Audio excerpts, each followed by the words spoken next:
पीएसटीसी 2023 के संदर्भ में अगर मैं आपसे बात करूं, आज हम एक नया पड़ाव, एक नई सीरीज जो है वो शुरू करने वाले हैं। जैसा कि आप सभी को पता होगा, आज ही के दिन एग्जाम की तारीख का जो एक प्रेस नोट जो है वो आपकी सर्कुलेशन में आता है, क्योंकि मैंने तो आपको कल ही बता दिया था कि अब हम लगातार हम जो है एमसीक्यूज के माध्यम से टीचिंग एप्टीट्यूड वाली जो क्लास होती है उसमें हम एमसीक्यूज करने वाले हैं। तो अब हम यहाँ से जुड़ेंगे आपके साथ में और यहाँ से मिलते हुए आज के हम, जैसा कि आपके सामने आपको दिखाई दे रहा होगा प्यारे साथियों, यहाँ पर आपको दिखाई दे रहा होगा, हम बात करने वाले हैं हिंदी की और हम बात करने वाले हैं प्यारे साथियों टीचिंग एप्टीट्यूड की।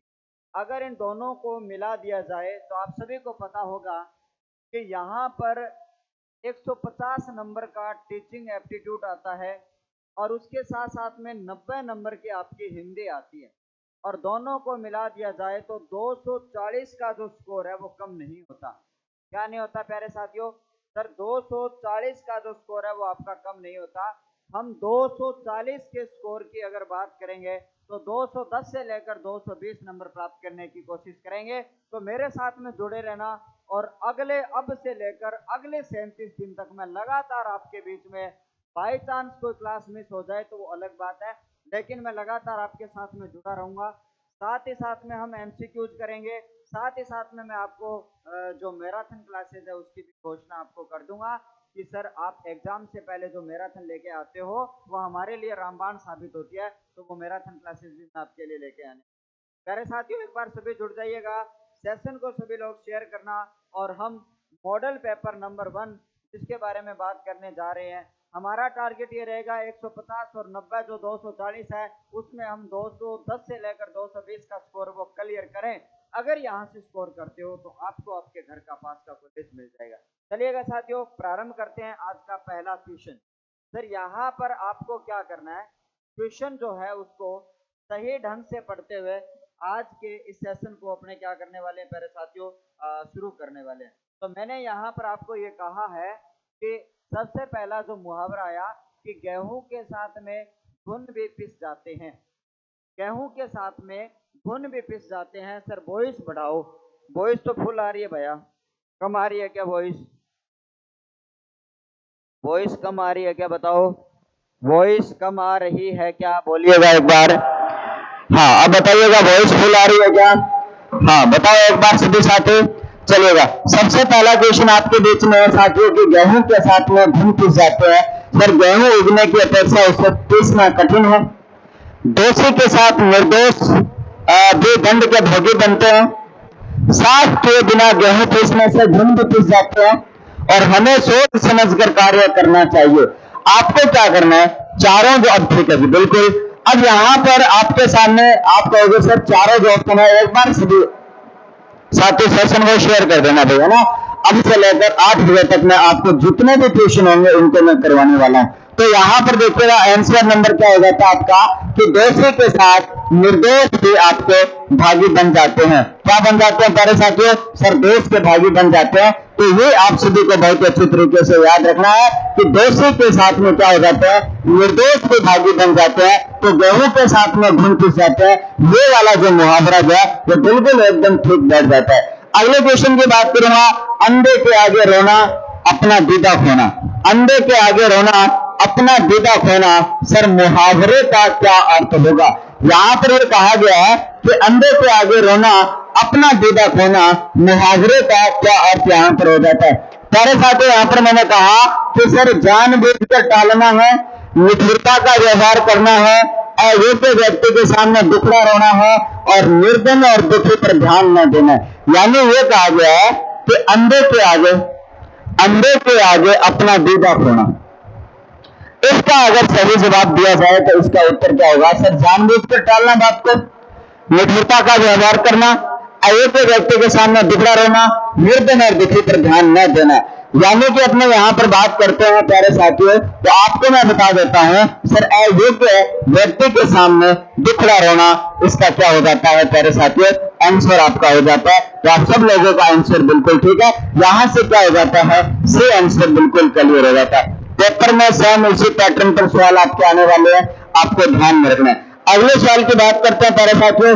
नेक्स्ट क्वेश्चन आपका ये कह रहा है, देखिएगा कि उंगली उठाना, उंगली उठाना किसी के ऊपर सर अपना महत्व करना, इसके साथ साथ में दोस्त की ओर संकेत करना, अस्वीकार करना, उपरोक्त में से कोई नहीं।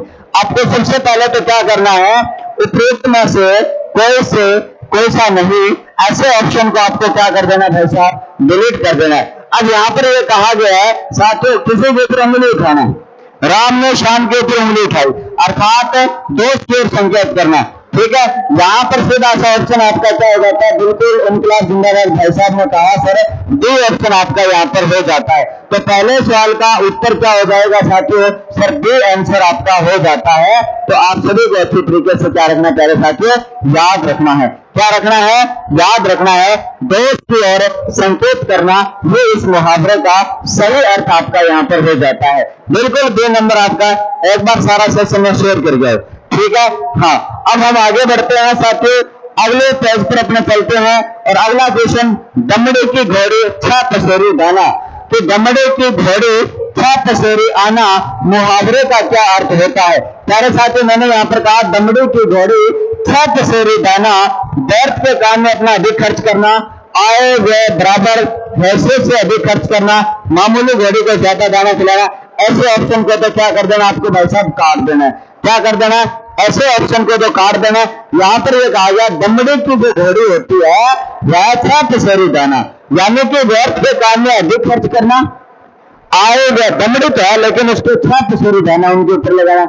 यानी कि आप यहाँ से ढंग से बिल्कुल, हाँ उत्तर बताओ एक बार, कोई बी बता रहा है, कोई सी बता रहा है, एक बार जितने भी साथी है एक बार मुझे उत्तर सही से बताइएगा। लाला आपके सामने इसका उत्तर क्या हो जाएगा साथियों, कि व्यर्थ के काम में अधिक खर्च करना।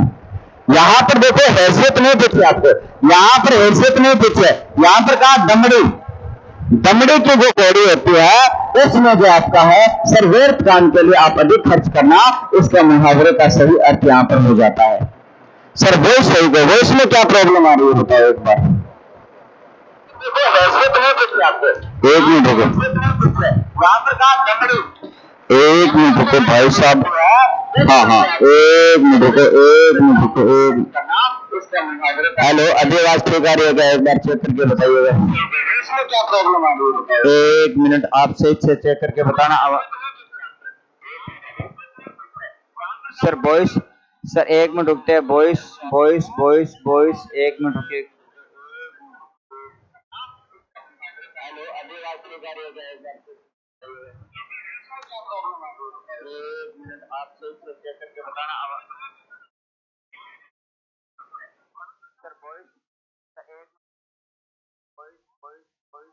एक मिनट, वॉइस की जो प्रॉब्लम है वो थोड़ी सी सही कर देंगे, थोड़ा सा। अभी बताओ, अभी सही है क्या आवाज, बताओ। हाँ अभी आवाज सही है क्या बताओ। सर आवाज तेज है पर साथ में झनाट करे, आपने कहा था ना कि यार तेज करना, थोड़ी सी तेज करने के चक्कर में बहुत ज्यादा तेज आवाज होगी। अभी सही है क्या, एक मिनट, अब सही है, मेरे को आवाज लग रही है, आवाज जो है वो ज्यादा तेज हो गई थी, अब सही है। सर वॉइस सही कर लो, है ना, ओके रिपोर्ट है।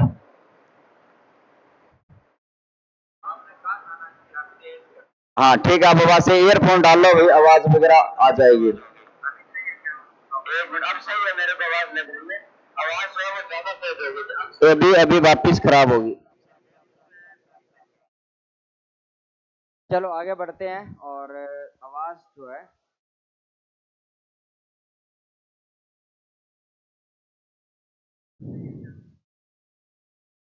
ठीक है अब चलते हैं आगे, और ट्यूशन का जो आंसर आपको पता चल चुका है। अगला शब्द जो है, इस शब्द के ऊपर बात करेंगे, मैं बहुत ही अच्छी तरीके से इस शब्द का ट्रीटमेंट करने वाला हूं, और आपको क्या करना है कि सर निर्देश सही वर्तने वाले शब्द का चयन आपको करना है। क्वेश्चन जो है ईयरफोन को नहीं, अच्छा ईयरफोन को नहीं, कि कोई बात नहीं चलिएगा। मैंने यहाँ पर कहा कि सही वर्तने वाले शब्द का आपको चयन करना है। तो अब आपके सामने चार शब्द दिए गए हैं, और इन चारों शब्दों के ऊपर आपको अच्छी तरीके से ट्रीटमेंट करना है। सर यहाँ पर पूजनीय शब्द दिया गया है, सर पूजनीय शब्द दिया गया, पूजनीय दिया गया और पूजनीय दिया गया। अगर मैं आपको यहाँ पर एक ऑप्शन और बना दूं, एक ऑप्शन आपके सामने और बना दूं सर, पूजनीय शब्द बना दूं, या फिर आपके सामने मैं एक ऑप्शन और बना देता हूं।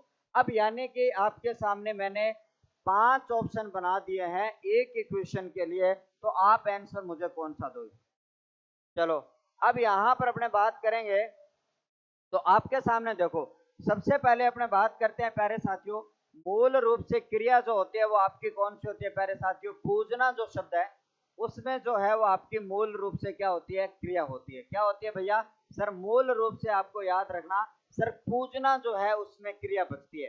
क्या बचती है प्यारे साथियों? सर पूजना है वो क्रिया बचती है, और उसके साथ साथ में अगर पूजना क्रिया की बात करेंगे सर, तो पुज धातु बचती है। क्या बचती है प्यारे साथियों? पुज धातु बचती है। आप इसी पुज धातु में आप क्या करते हो? इसी पुज धातु में आप प्रत्यय जोड़ते हो प्यारे साथियों, तो पूजा बनता है। क्या बनता है सर? पूजा बनता है। सर ये पूजा जो है आ जो है वो आपका भाववाचक क्या है? सर भाववाचक आपका कौन सा हो जाता है? सर कृत प्रत्यय हो जाता है। कौन सा हो जाता है सर? भाववाचक कृत प्रत्यय हो जाता है। और ये जो शब्द बना सर, ये कौन सा हो जाता है? आराम से समझना इस पूरे शब्द को। ये जो शब्द आपका है सर भाववाचक संज्ञा हो जाता है, आप सभी को याद रखना है। उसके साथ साथ में यहाँ पर इसी पुज शब्द की बात करूं, इसी पुज में आप जब यह जोड़ते हो तो शब्द क्या बनता है सर? पूज्य बनता है। क्या बनता है प्यारे साथियों? शब्द यहाँ पर पूज्य बनता है। यहाँ पर मैंने क्या बनाया सर? आपका पूज्य शब्द यहाँ पर बनाया। इसके साथ साथ में इसी पुज धातु के साथ में आप क्या जोड़ते हो प्यारे साथियों? सर अन्य प्रत्यय जोड़ते हो।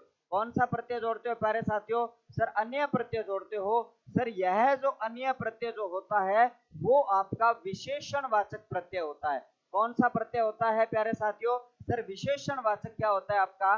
प्रत्यय होता है। अगर हम विशेषणवाचक प्रत्यय की अगर बात करते हैं तो आपको याद रखना, किसी ने बी बताया, किसी ने सी बताया, बट यहाँ पर समझना ना तो बी है यहाँ पर, ना ही सी है आपका।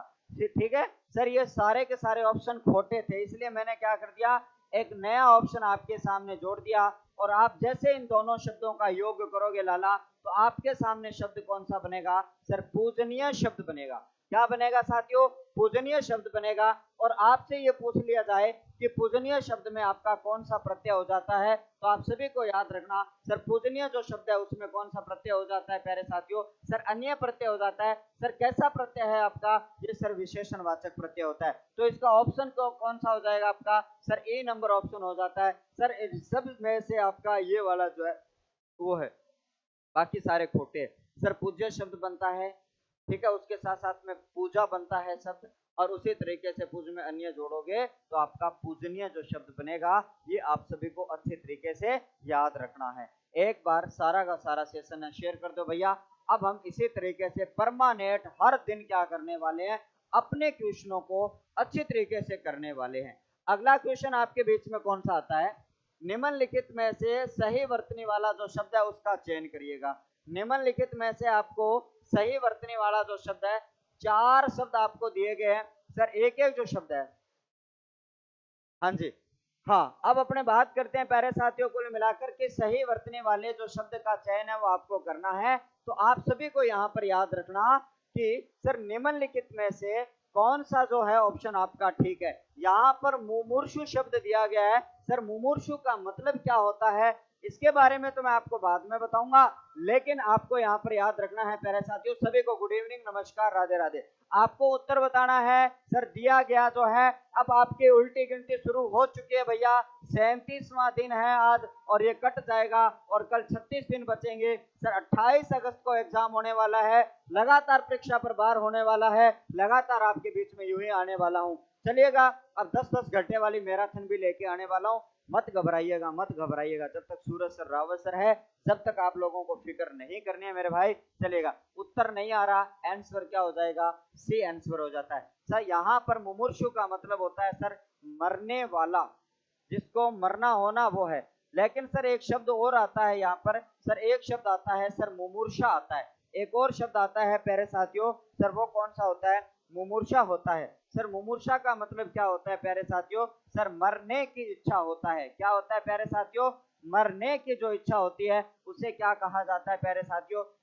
आपका मुमूर्षा कहा जाता है। लेकिन यहाँ पर है मुमूर्षु, मरने वाला जो है, बिल्कुल जी, मरने वाला जो है वो आपका कौन सा हो जाएगा? बिल्कुल मरने वाला जो है वो आपका सर मुमूर्षु हो जाएगा। मरने की जिसमें इच्छा है वो मुमूर्षा हो जाएगा। बट मरना नहीं है भैया, पेपर की खोपड़ी में छेद करना है आपको। पेपर की खोपड़ी में क्या करना है लाला? छेद करना है। अगला क्वेश्चन आपके बीच में सर, उपकार को न मानने वाला क्या होता है लाला? देखो अभी भी रोज की रोज सुनता हूं ना क्लास में, वही तो है, उपकार को न मानने वाला। प्यारे साथियों, सर उपकार को मानने वाला कौन होता है? आपको याद रखना है प्यारे प्यारे बंधुओं, सर उपकार को मानने वाला जो होता है वो कौन होता है लाला? और यहाँ पर दिया गया है सर, उपकार को न मानने वाला जो है वो कौन सा होता है? ये आपको अच्छी तरीके से याद रखना है। सर उपकार को नहीं मानने वाला जो होता है ना, वो कौन होता है प्यारे प्यारे साथियों? सर कृतज्ञ होता है। क्या होता है प्यारे साथियों? सर कृतज्ञ शब्द होता है उपकार को नहीं मानने वाला। सर उपकार को नहीं मानने वाला तो कौन हो जाएगा प्यारे साथियों? कृतघ्न हो जाता है। कौन सा हो जाएगा प्यारे साथियों? कृतघ्न हो जाता है। अब आपको याद रखना साथियों, कृतज्ञ का विलोम क्या होता है? अरे कृतज्ञ का विलोम होता है प्यारे साथियों कृतघ्न होता है। क्या होता है? कृतज्ञ का जो विलोम होता है वो कृतघ्न होता है। क्या होता है लाला? सर ये तो विलोम होता है। क्या होता है भाई साहब? ये तो आपका विलोम होता है। ये आपको अच्छी तरीके से याद रखना। इसके साथ साथ में आपको एक बात और पूछ ली जाए, यहाँ पर तो लिखा है सर उपकार, लेकिन किए गए आभार को मानने वाला। सर किए गए आभार को मानने वाला जो होता है, किए गए आभार को मानने वाला जो होता है लाला, वो कौन सा होता है? किए गए आभार को मानने वाला जो होता है, जिसका हम कहते हैं हम आपके आभारी हैं। क्या होता है भैया? हम आपके क्या है बारे साथियों? आभारी है। तो इस सवाल का आंसर क्या होता जाएगा? सर उपकार को न मानने वाला जो होता है ना, उसे क्या कहा जाता है लाला? सर कृतघ्न कहा जाता है। कृतघ्न कहा जाता है। चांदनी चाँद से होती है सितारों से नहीं, दोस्ती एक से होती है हजारों से नहीं। अरे मेहनत करके पढ़ लो, ऐसे ही बीएसटीसी पार नहीं होने वाली है, चिंता मत करना आपको, है ना। चलिएगा अगला सवाल आपके बीच में ये आ जाता है, सर पुत्री के बेटे के लिए एक शब्द आपके बीच में आया कि सर आप, ठीक है, मान लो आप किसी की पुत्री हैं और आपके पुत्री का पुत्र, ये है क्या सर? पुत्री, ठीक है। और पुत्री का जो पुत्र है, पुत्री का जो पुत्र है वो क्या कहलाता है? पुत्री का पुत्र क्या कहलाता है? तो यहाँ पर देखिएगा, ठीक है, बेटे का जो पुत्र है वो क्या कहलाता है? बेटे का जो पुत्र है वो क्या कहलाता है? सर बेटे का जो पुत्र है वो क्या कहलाता है? अरे पोता कहलाता है। अरे ताता दादा पोता की जोड़ी सुंदर होती है ना, बिल्कुल।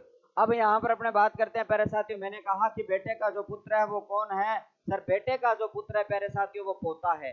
अरे बेटे का पुत्र कौन है लाला? सर पोता है। लेकिन अरे पुत्री का पुत्र क्या होता है प्यारे साथियों? दोहिता होता है, दोहित्र होता है। अरे प्रपुत्र क्या होगा? प्रपुत्र क्या होगा पता है क्या? अरे बेटे का जो पोता होता है ना, अरे पोते का पुत्र जो होता है ना, अरे पोता जो होता है, उस पोते का पुत्र जो होता है ना, पोता का पुत्र जो होता है वो क्या कहलाता है लाला? पर पुत्र कहलाता है। याद रखना, आप सभी को भूल गया कह रहे थे दादा बनाओ जब देरो चाल जी, ठीक है, ये पोते का पुत्र हो जाता है। अरे सुत किसे कहा जाता है? अरे सुत तो पुत्र को ही कहा जाता है, याद रखना। अरे पुत्र तो आपका दादे का पोता हो जाता है, ये आपको याद रखना है। तो इसका आंसर क्या हो जाता है लाला? सर दोहित्र हो जाता है। अरे सी किसने बताया? अरे डुक खाऊगा क्या चिलकनो, सारा सारा फूटी जोगा मेरे को। आगे चलो सर, आग लगनते झोपड़ा, आग लगनते झोपड़ा जो निकले सो भाप, लोकोक्ति का यहाँ पर क्या अर्थ होता है? नवा क्वेश्चन आपके खिदमत में पेश हो चुका है। सारे के सारे साथी एक बार बताइएगा प्यारे साथियों कि यहाँ पर आपको जो क्वेश्चन पूछा गया है इसका आंसर यहाँ पर क्या होने वाला है कि आग लगनते झोपड़ा जो निकले सो भाप, लोकोक्ति का अर्थ आग लगने पर सब नष्ट हो जाता है, नुकसान हो जाए तो बड़ा कष्ट हो जाता है, नुकसान होते ही जो कुछ बच जाए वही बहुत है, और बहुत नुकसान हो जाए तो बचा हुआ भी व्यर्थ है। तो उत्तर बताओ सारा का सारा। 9वें सवाल क्वेश्चन लगा के फिर उत्तर लगाया करो, 9 नंबर का ए बी सी डी ऐसे लगाया करो, ताकि मुझे कैसे पता चलेगा कौन से का उत्तर दे रहे हो। यानी यहाँ पर कहा कि आग लगनते झोपड़ा जो निकले सो भाप, जो निकली हो वही ठीक है भाई। तो यहाँ पर ये कहा गया है कि नुकसान होते होते जो कुछ बच गया ना वो बहुत है। क्या है? जो कुछ बच गया वो बहुत है, नुकसान हो जाए बचा हुआ भी व्यर्थ है, ठीक है। ये नहीं, यहाँ पर जो बात कही कि आग लगनते झोपड़ा जो निकले सो, यानी कि बाद में जो निकल गया ना वही आपके लिए क्या है, वो बहुत है भैया, निकल गया विषय निकल। तो 9 नंबर का उत्तर जो है वो कौन सा आ जाएगा लाला? सर सी आंसर आपका आ जाता है। 9वें का डी नहीं होगा भाई, बचा हुआ व्यर्थ थोड़ी है। क्या बता आपको यहाँ पर कहा ना कि जो बचा हुआ जो है वो भाप है, तो यहाँ पर सी नंबर होगा भाई, आराम से देखना उत्तर, है ना। इनकलाब जिंदाबाद जी, आपको आराम से देखना है। निम्नलिखित में से 29 जो शब्द है, आपको एक काम करना है लाला, सर 29 शब्द का आपको यहाँ पर बताना है। सर 29 जो शब्द है ना, उस 29 शब्द का पर्यायवाची बताना है। एक लिखा हुआ है प्यारे साथियों, क्या उत्थान लिखा हुआ है, क्या लिखा हुआ है, एक उत्थान लिखा हुआ है, एक समृद्धि लिखा हुआ है, एक प्रगति लिखा हुआ है, एक वृद्धि लिखा हुआ है। तो आप सभी के बीच में यहाँ पर जो भी शब्द आपके बीच में दिया गया है, यहाँ पर आप सभी को याद रखना इसका उत्तर क्या होगा। 10वें का उत्तर आप सभी लोगों को बताना है, निम्नलिखित में से कौन सा जो है वो आपका 29 जो है उसका पर्यायवाची आपका यहाँ पर हो जाता है। जल्दी से मुझे बता दो एक बार। उत्थान, समृद्धि, प्रगति, वृद्धि, 29 जब होती है किसी की तो हम ये कहते हैं कि यार आजकल लड़का जो बहुत प्रगति कर रहा है। हम कहते हैं ना आजकल जो बच्चा, अरे वृद्धि कहाँ से होगी यार, उन्नति होगी। जो वृद्धि का मतलब तो फैलना होता है, वृद्धि का मतलब क्या होता है, फैलना। देखो मान लो आप पहले इतने थे, आप पहले क्या थे भाई साहब, इतने थे। मैंने कहा आप पहले इतने थे अब चौड़े हो गए, पहले आप इतने थे अब चौड़े चौड़े होते जा रहे हो, इसका मतलब ये तो वृद्धि है। क्या है लाला, ये तो क्या है, वृद्धि है। यानी कि ठीक है, वृद्धि जो है। लेकिन यहाँ पर ये कहा गया प्यारे साथियों, उन्नति आप किसी काम में करते हो, आप दिन प्रतिदिन उन्नति करते हो, इसका मतलब अपने काम में क्या कर रहे हो प्यारे साथियों, प्रगति कर रहे हो। क्या कर रहे हो, प्रगति कर रहे हो, इसका उत्तर हो जाता है। अगर हम उन्नति शब्द की बात करते हैं तो इसका विग्रह अगर देखा जाए तो आपको ध्यान में रखना, सर उत धन नति है, सर उत आपका कौन सा है, उपसर्ग है, आपको याद रखना है। उत क्या है लाला, आपका उपसर्ग है। इसी तरीके से अपने बात करते हैं सर प्रगति जो है, प्रगति की अपने बात करेंगे प्यारे साथियों, तो प्रगति में आपका क्या आता है साथियों, पर जो है वो आपका उपसर्ग आता है। सर पर उपसर्ग जो है वो संस्कृत भाषा का उपसर्ग है ना, प्र प्रा प्रति प्री। प्रगति जो है वो अपनी कौन सी भाषा का उपसर्ग है, संस्कृत भाषा का उपसर्ग है। और उत की भी बात करेंगे तो आपका ये संस्कृत भाषा का ही उपसर्ग हो जाता है। 10 का यहाँ पर सी नंबर उत्तर आपका क्या हो जाता है लाला, सही हो जाता है। अब हम आगे बढ़ते हैं और आगे बढ़ते हुए सर आकाश का पर्यायवाची शब्द आपको बताना है। सर आकाश का यहाँ पर आपको पर्यायवाची कौन सा शब्द नहीं है, तो आप सभी को याद रखना, मैंने यहाँ पर कहा है लाला कि सर यह वाला जो शब्द होता है वो कौन सा शब्द होता है, अरे ये बेवफा है, अरे ये तो बेवफा है जो किसी के साथ में वफा नहीं करता। इसका मतलब ये हुआ इस शब्द से उत्तर आपके गलत होते हैं। क्या होते हैं, ठीक है। यहाँ पर आपको ध्यान में रखना प्यारे साथियों, सर यह जो शब्द है वो आपका क्या है, बेवफा शब्द है। सर क्यों नहीं है, क्योंकि एग्जाम में यही जो नहीं शब्द है वो क्या करेगा, आपको क्वेश्चन गलत कराएगा।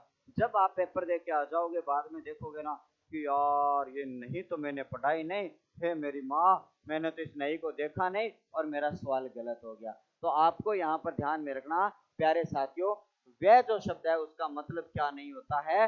सर यहाँ पर आकाश, गगन आकाश है, व्योम आकाश है, अंबर आकाश है, लेकिन वह शब्द का मतलब क्या होता है, जल्दी से बता दो। सर वह शब्द के अर्थ के अगर बारे में बात करेंगे तो आप सभी को यहाँ पर याद रखना कि सर वह जो शब्द है उसका यहाँ पर अर्थ क्या होता है प्यारे साथियों, उम्र होती है उसे वह कहा जाता है। सर अवस्था जो है वो आपकी क्या है, सर आपका वह है। साथ ही साथ में आपकी जो जवानी है ना, शीला की जवानी, वो जवानी जो है वो आपका क्या है प्यारे साथियों, वह शब्द है। यानी कि वह जो शब्द है वो आपको अच्छी तरीके से याद रखना। आपका 11 नंबर का जो उत्तर है वो क्या हो जाता है प्यारे साथियों, बी नंबर आंसर आपका आ जाता है। अगला सवाल आपके बीच में कि सर निम्नलिखित में से आपका यहाँ पर ये काट दो और ये भी काट दो, अनुरक्त जो शब्द है यहाँ पर आपको याद रखना, अनुरक्त जो शब्द है वो आपको याद रखना। हाँ, यहाँ पर आपको याद रखना है प्यारे साथियों, अनुरक्त शब्द का सही विलोम आपको बताना है। अनुरक्त का सही विलोम आपको क्या करना है प्यारे साथियों, सर यहाँ पर बताना है। कोमल है, प्रतिकारी है, असक्त है, विरक्त है, उत्तर बताओ जल्दी से। 12 नंबर का आंसर सारे के सारे लोग बता दीजिएगा और सेशन को एक बार शेयर कर दो। और जिसने भी लाइक नहीं किया भैया लाइक कर देना एक बार, ताकि और भी बच्चों को पता चल जाए कि अब सूरज सर आप सब लोगों के लिए क्या लेकर आए हैं। तो यहाँ पर आपके बीच में सर अनुरक्त जो है उसका विलोम क्या होता है प्यारे साथियों? विरक्त होता है। विरक्ति का भाव जो होता है ना, वो अलगाव का भाव होता है। इसका भाव होता है प्यारे साथियों सर, विरक्त जो है वो क्या है सर? अलगाव का भाव है। कौन सा भाव है प्यारे साथियों? सर अलगाव का भाव है। ये कौन सा भाव है सर? ये अलगाव का भाव है। ये आप सभी को याद रखना है।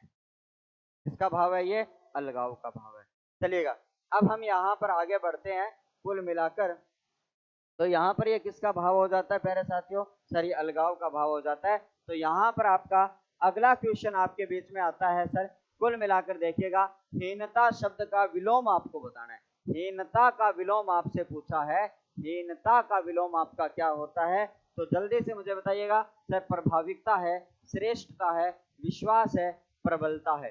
यहाँ पर हीनता का विलोम आपका शब्द कौन सा है? प्रभाविकता है, श्रेष्ठता है और प्रबलता है। जल्दी से बताइएगा, आप सभी को यहाँ पर अच्छी तरीके से याद रखना है। सर हीनता का विलोम कौन सा होगा? हीनता का विलोम आपसे पूछा गया। 13 नंबर का उत्तर बताइएगा प्यारे साथियों। वेरी गुड, शाबाश, बहुत बढ़िया। बच्चे सवाल जवाब दे रहे हैं, बहुत बढ़िया। सेशन को एक बार शेयर कर देना भैया ना। भाई आए हुए बच्चे भी कहाँ जा रहे हैं यार, क्यों भाग रहे हो ऐसे? हीनता है तो सबसे पहले तो आपको एक बात रखनी है याद, जब भी किसी भी शब्द में आपका ता प्रत्यय जुड़ा हुआ है, क्या जुड़ा हुआ है प्यारे साथियों? ता प्रत्यय आपका जुड़ा हुआ है। वो ता प्रत्यय की अगर बात करते हैं प्यारे प्यारे साथियों, सर ये आपका एक भाववाचक संज्ञा का उदाहरण होता है। किसका उदाहरण होता है प्यारे साथियों? सर ये भाववाचक संज्ञा का यहाँ पर उदाहरण होता है, आपको याद रखना। साथ ही साथ में जब विलोम शब्द आएगा तो आपको याद रखना उसमें भी ता होगा। क्या आएगा? उसमें भी ता। सर एक तो ये काट दो, ये तो होगा नहीं। मैंने कहा था रिजेक्शन आपको आना चाहिए, काटना आपको आना चाहिए। मैंने ये कहा कि इस विश्वास में तो क्या नहीं है सर? हीनता। अब हीन का क्या होता है प्यारे साथियों? श्रेष्ठ होता है। हीन का विलोम होता है श्रेष्ठ। तो हीनता का विलोम क्या हो जाएगा? श्रेष्ठता हो जाएगा। 13 का भी आपने बताया, बहुत बढ़िया उत्तर जवाब आपने दिया है। तो हीनता का विलोम क्या होता है प्यारे प्यारे साथियों? सर विश्वास होता है ना। चलो अब आगे बढ़ते हैं। अब यहाँ पर अपने बात करने जा रहे हैं कुल मिलाकर सर 14 नंबर क्वेश्चन के बारे में अगर बात करी जाए सर, निरुद्देश्य। पहली बात तो यहाँ पर शब्द गलत लिखा है। पहली बात तो क्या लिखा है भाई साहब? शब्द गलत लिखा है, फिर हम सही करेंगे। सर यहाँ पर आपके सामने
में मैसेज है।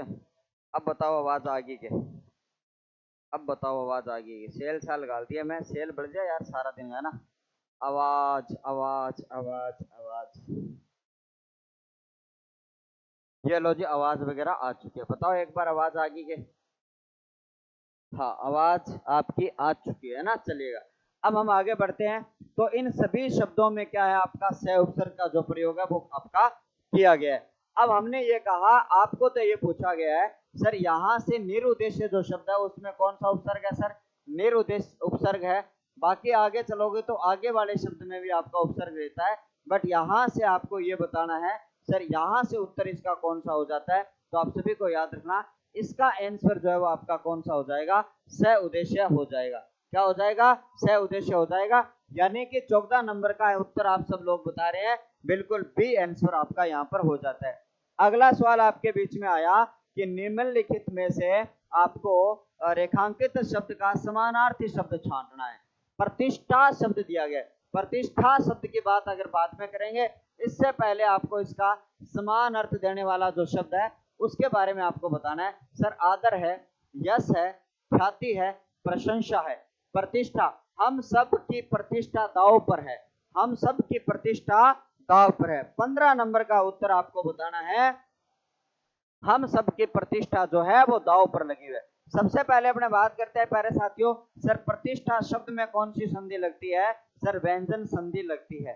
कौन सी संधि लगती है भैया, सर व्यंजन संधि लगती है। सर इसी में आपका कौन सा उपसर्ग लगता है, सर आपका प्रति उपसर्ग लगता है, आपको याद रखना। इसी तरीके से आपको याद रखना सर, इसका जो विग्रह है वो आ जाएगा आपका प्रतिधनस्था आ जाएगा। क्या आ जाएगा भैया, प्रतिधनस्था आ जाएगा। आप सभी को याद रखना है, क्या रखना है भाई साहब, ठीक है। हाँ, अब इस तरीके से मैं आप सभी को बता देता हूं प्यारे साथियों, आपके सामने सर व्यंजन संधि है, प्रति उपसर्ग है, प्रतिष्ठा जो शब्द है वो आपको अच्छी तरीके से याद रखना है। यानी कि अब आपका उत्तर क्या होगा 15 का, अरे 15 का बिश्नोई सी बता रहा है और मोनू बता रही है सी, प्रताप बी बता रहा है। अरे 15 का बताओ, सारे साथी बताओ, 2 बच्चों ने बताया। सर उत्तर यहाँ पर क्या हो जाता है, ख्याति हो जाता है, ख्याति। चलो आगे बढ़ते हैं। अगला सवाल आपके सामने, सर मीरा सादा लिबास में सुंदर दिखती है। मीरा जो है वो आपका सर सादा जो लिबास है वो किस में लगती है प्यारे साथियों, लिबास में सुंदर लगती है। आपको ये पूछा गया साथियों, लिबास का अर्थ देने वाला सर वस्त्र है, कपड़ा है, परिधान है और चीर है। क्या है, इन सभी का उत्तर आपको बताना है। सर 16 नंबर में आपका कौन सा आंसर हो जाएगा, मेरा जो है, मेरा सादा लिबास में सुंदर लगती है। यानी कि कपड़ा, वस्त्र, परिधान और चीर जो होता है उनकी अगर अपने बात करते हैं,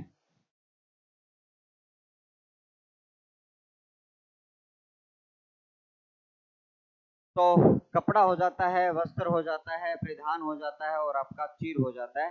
तो अगर हम इन सभी शब्दों के बारे में अगर हम बात करें आपके बीच में, तो आपका कौन सा हो जाता है प्यारे साथियों, सर यहाँ पर आ जाता है सर परिधान आ जाता है। क्या आ जाएगा, सर परिधान जो है वो आपका यहाँ पर आ जाता है। ये कुल मिलाकर आप सभी को याद रखना है।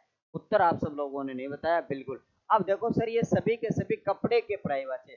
परिधान का मतलब है सर, ठीक है, पहने जाने वाला कपड़ा, पहने जाने वाला कपड़ा, ठीक है। अब पहने जाने वाला गुरुजी चीर भी तो है, वस्त्र भी तो है, कपड़ा, लेकिन यार जो परिधान है उसका मतलब है जो हमने पहन रखा है, यही लिबास है, यही परिधान है, ठीक है। 16 का आपका कौन सा उत्तर, सी नंबर जवाब, बिल्कुल सही का। आगे चलिएगा। अगला सवाल है साथियों, शब्द खोटा है भाई साहब। ऊपर वाला शब्द क्या है, सबसे पहले तो खोटा है, उसको करते हैं सीधा। यहाँ पर आपके सामने क्या है सर, परमौषध जो शब्द है वो आपको यहाँ पर बताना है।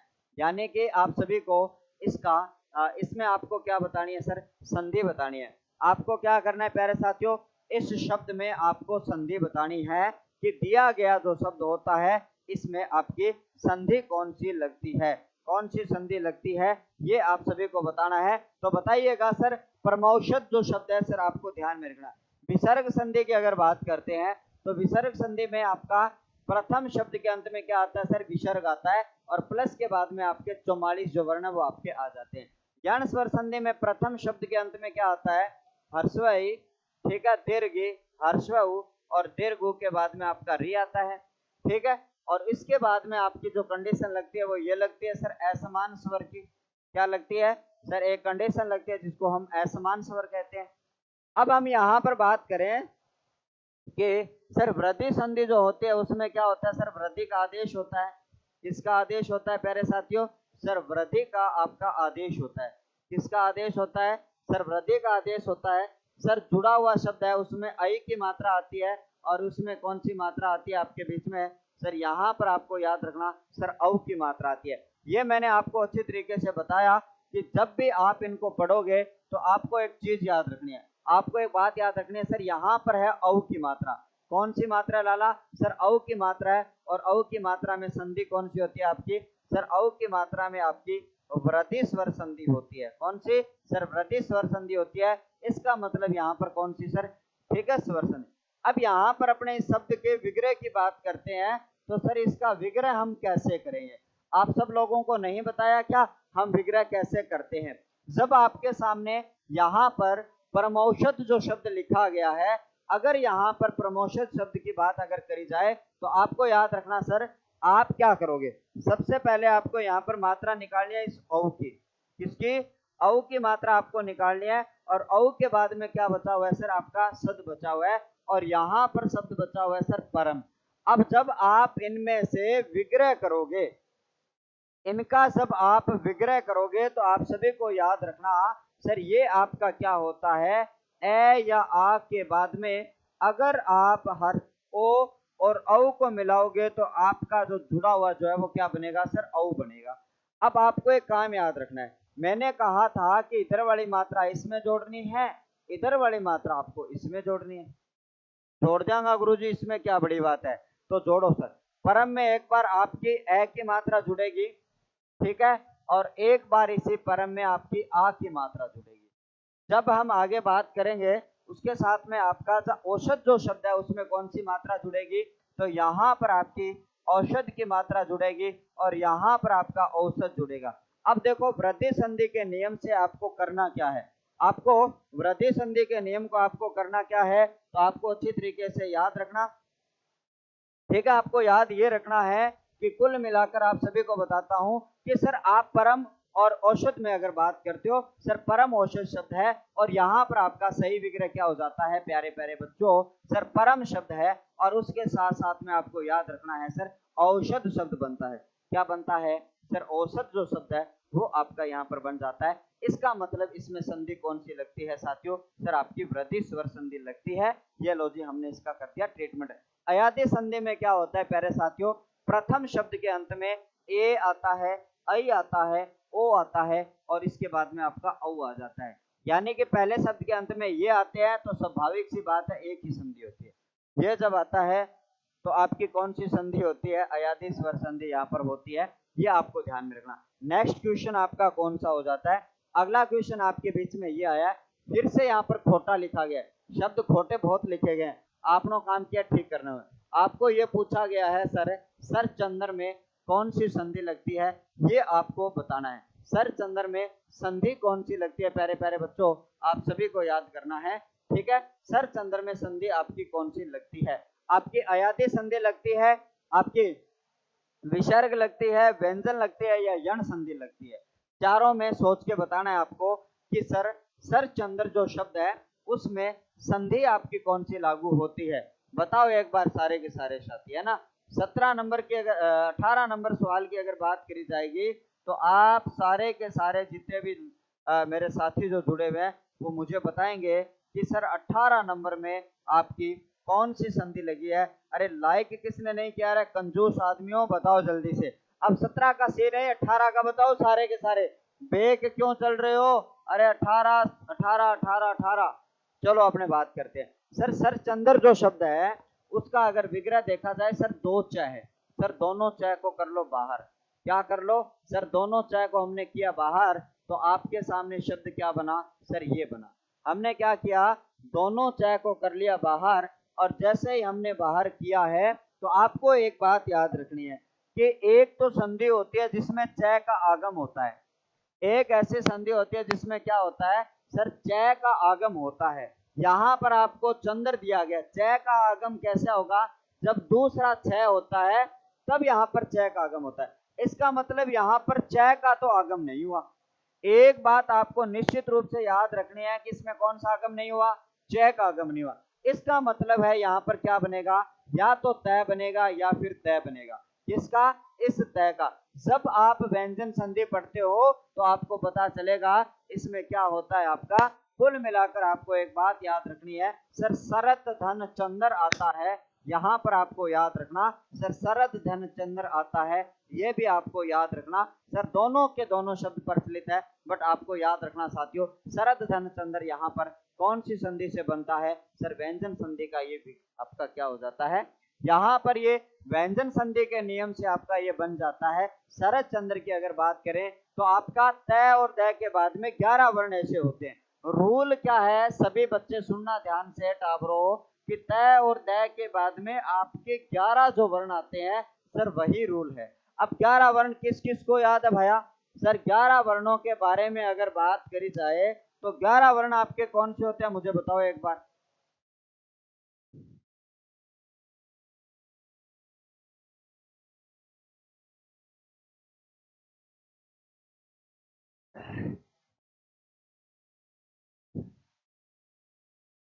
अब हम यहाँ पर बात करने जा रहे हैं सर, आपके जो 11 जो वर्ण है उन 11 वर्णों की अगर बात करी जाए आपके सामने, तो आपके 11 वर्ण कौन से होते हैं। यानी कि मैंने आपको बताया सर 11 वर्णों की अगर बात करते हैं तो एक आता है सर चैच है, एक आता है सर आपका जय और झ पहले नियम में।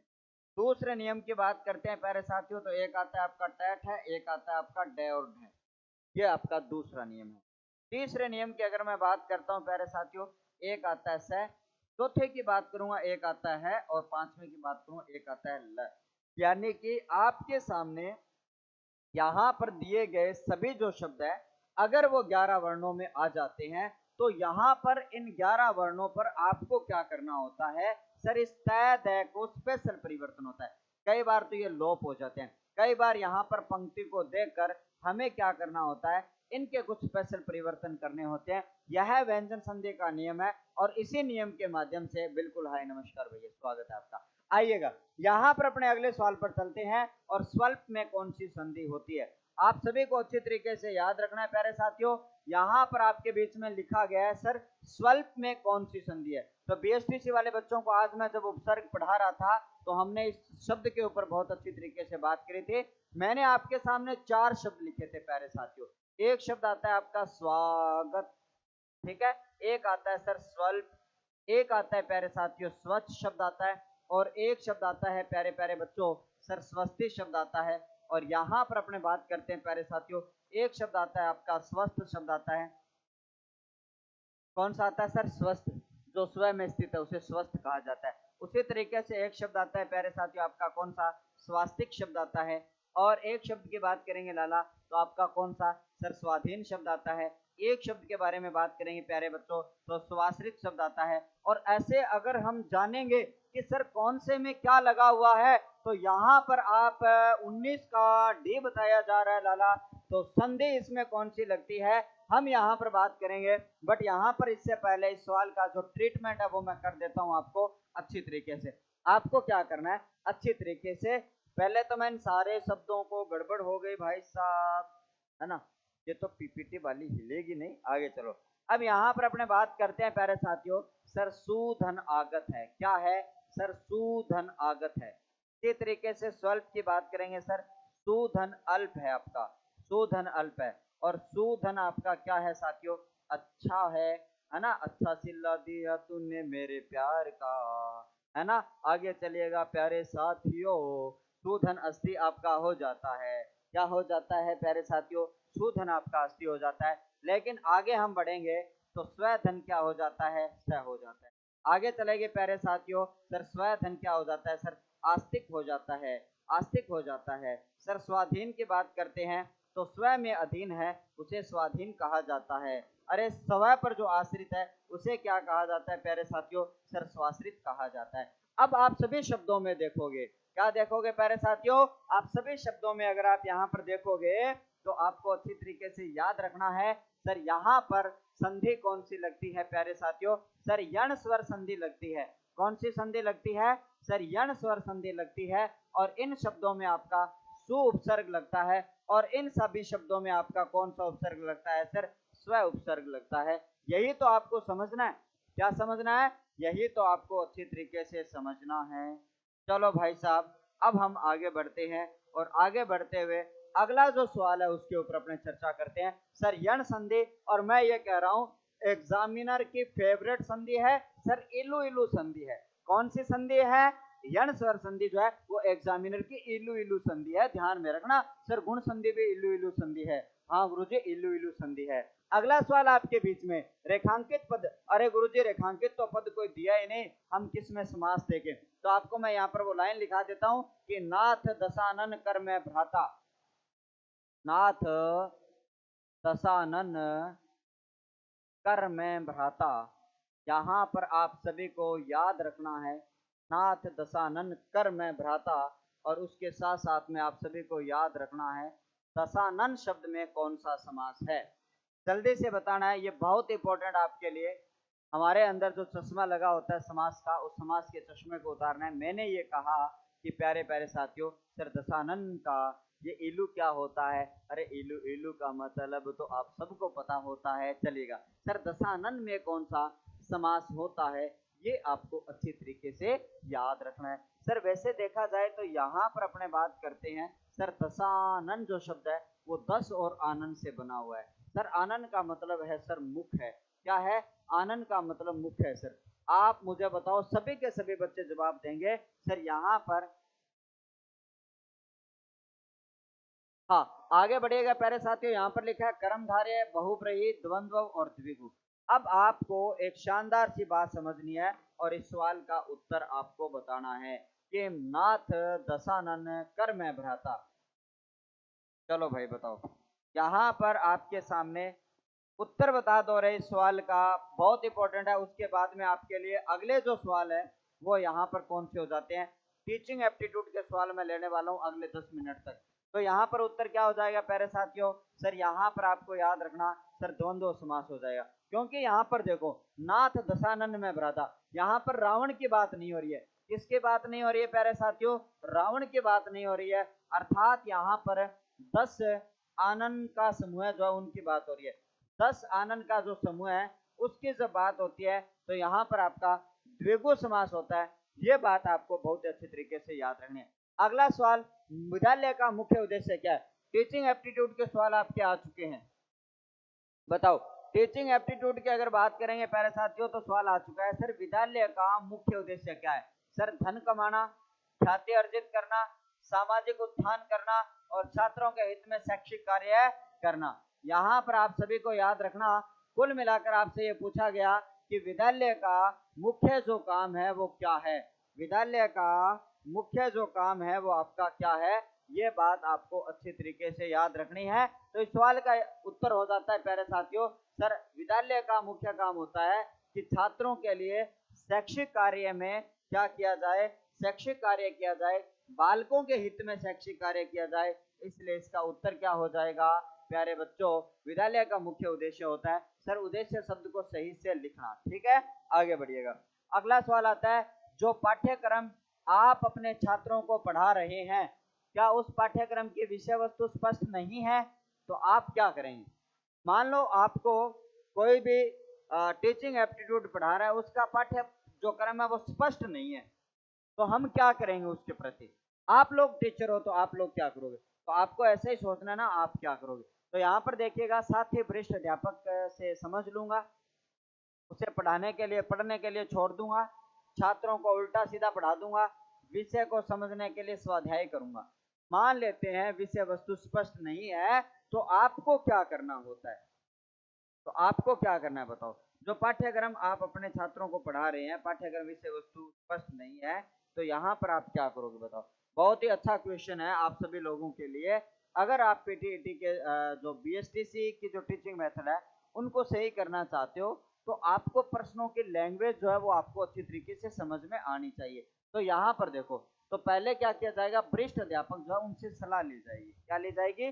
सलाह ली जाएगी, ठीक है। आपको याद रखना, आपके मतानुसार अध्यापक प्रशिक्षण उन्हें ही लेना चाहिए जो शिक्षक नहीं है, जो शिक्षक बनना चाहते हैं, जिन्हें उन काम के अन्य नौकरी नहीं मिल रही है, जो अप्रशिक्षित सेवारत अध्यापक है। बहुत ही अच्छा क्वेश्चन है कि जो जिनको शिक्षण प्रशिक्षण की आवश्यकता होती है, यानी कि शिक्षण प्रशिक्षण का मतलब क्या होता है? टीचिंग प्रैक्टिस जो है, अगर अपने बात करते हैं टीचिंग प्रैक्टिस की आवश्यकता किसे होती है प्यारे साथियों? जो अप्रशिक्षित जो है ना, ठीक है, और सेवा भी कर रहे हैं, मास्टर बने हुए हैं, उनको पता ही नहीं, तो इसलिए उन्हें क्या कहा जाता है प्यारे साथियों, अशिक्षित सेवारत अध्यापक यहाँ पर कहा जाता है, आपको याद रखना है। अब हम आगे बढ़ते हैं प्यारे साथियों, आपकी आवाज तेज नहीं है। मान लो ये कहा गया कि आपकी आवाज जो है तेज नहीं है और कक्षा में पढ़ाने में कठिनाई होती है, तो छात्रों तक आवाज नहीं पहुंचती, तो आप क्या करेंगे? भाई टाबरा तक आवाज पहुंचनी भी जरूरी है, तो कुछ नहीं करेंगे, यथावत बोलते रहेंगे, कक्षा में आगे जाकर पढ़ाएंगे, खूब जोर से बोलेंगे, शरीर को अधिक कष्ट नहीं देंगे। अब यहाँ पर आप सभी को याद रखना है, तो ऐसे सवाल का आंसर जो अब आपको क्या करना है, आपकी आवाज तेज नहीं है, कक्षा में पढ़ाने की कठिनाई होती है, छात्रों तक आवाज नहीं पहुंचती, तो क्या करें? कुछ नहीं करेंगे, यथावत बोलते रहेंगे, तो टापर सुन गया, कक्षा में आगे जाकर पढ़ाएंगे, यानी कि बच्चों के पास में जाकर कक्षा के में और उनके पास में जाकर उनको क्या किया जाता है? पढ़ाया जाता है। और आज का यहाँ पर अच्छी तरीके से लास्ट क्वेश्चन बता रहा हूँ, क्योंकि 8 बज चुके हैं आपके। सर जिस दिन विद्यालय की छुट्टी होगी आप क्या करेंगे? जिस दिन विद्यालय की छुट्टी होगी आप क्या करेंगे? खूब सोऊंगा, मित्रों के साथ गपशप करूंगा, भ्रमण पर जाऊंगा, समाज उपयोगी उत्पादन कार्य करूंगा। जिस दिन आप विद्यालय की छुट्टी होगी तो आप क्या करो? खूब सोऊंगा, नींद लेगा भैया, मित्रों से गपशप मारूंगा और भ्रमण पर जाऊंगा या समाज से भी उपयोगी काम करूंगा। तो यहाँ पर इस सवाल का जो उत्तर है वो आपको कमेंट बॉक्स में देना है, ठीक है? एक सवाल परमानेंट दूंगा, इसका आंसर ऑफलाइन में आपको कमेंट बॉक्स में उत्तर देना है। सारे के सारे बच्चे जो है इसका आंसर क्या करेंगे लाला? सर कमेंट बॉक्स में उत्तर देंगे, सभी को मैं रिप्लाई करूंगा, जो सही करेगा उसको भी करूंगा, जो नहीं करेगा उसको भी रिप्लाई करूंगा, ठीक है प्यारे साथियों? तो आज के लिए यहाँ पर अपने आज के सेशन को यहीं पर समाप्त करने की इजाजत चाहूंगा, ठीक है? तो कल फिर से आपके बीच में 7 बजे फिर से रूबरू होऊंगा, और 7 बजे अपने बात अभी उत्तर नहीं देना है, क्लास समाप्त होने के बाद में आपको आंसर देना है, ठीक है? चलो, तो चलते चलते मेरे ये गीत याद रखना, कभी अलविदा ना कहना, कभी अलविदा ना कहना, हंसते गाते तुम यूं ही पढ़ते रहना, कभी अलविदा ना कहना, कभी अलविदा ना कहना। तो भैया कल फिर आ जाइयो, हाँ, और कल फिर से हम ऑफलाइन वाले बच्चों के साथ में रूबरू होंगे, और उसके साथ में, ठीक है, क्या कह रहे हैं, ठीक है, और उसके साथ साथ में हम बात करते हैं, तो ऐसे ही अपने अब लगातार जो है इसी तरीके से जो अपने इस सेशन को 5 क्वेश्चन बचे, ऐसे ही मैं अब बता देता हूँ, अभी 37 दिन बचे हुए, आपके कमरे में ऐसे लग जाना चाहिए। ऐसे करते करते आपको क्या करना, आप अपने नोटिस बोर्ड पर जहां भी पढ़ते हो ना, आप क्या कर लो, ऐसे दिन दिन बना लो, थोड़ी देर 10 मिनट लगेगी, आपको क्या करना है, ऐसे दिन बना लेना है, यानी कैलेंडर लगा लो, नहीं तो क्या लगा लो? कैलेंडर लगा लो, यानी कि आज गया सोने से पहले ये 27 37 में गया, कल इसको काट देना, ऐसे करते करते आपका दिन कौन सा आ जाएगा? एग्जाम वाला दिन आ जाएगा। तो भैया मैं तो आपको एग्जाम दिन वाले तक पेपर करवाने वाला हूं, और साथ ही साथ में भैया वो 10 घंटे 5 घंटे 7 घंटे की जो मैराथन क्लास है वो भी मैं लेके आने वाला हूं। चलो आज की सेशन को यहीं पर समाप्त करते हैं, और कल मिलते हैं। बहुत बहुत धन्यवाद, thank you, okay, bye bye, take care.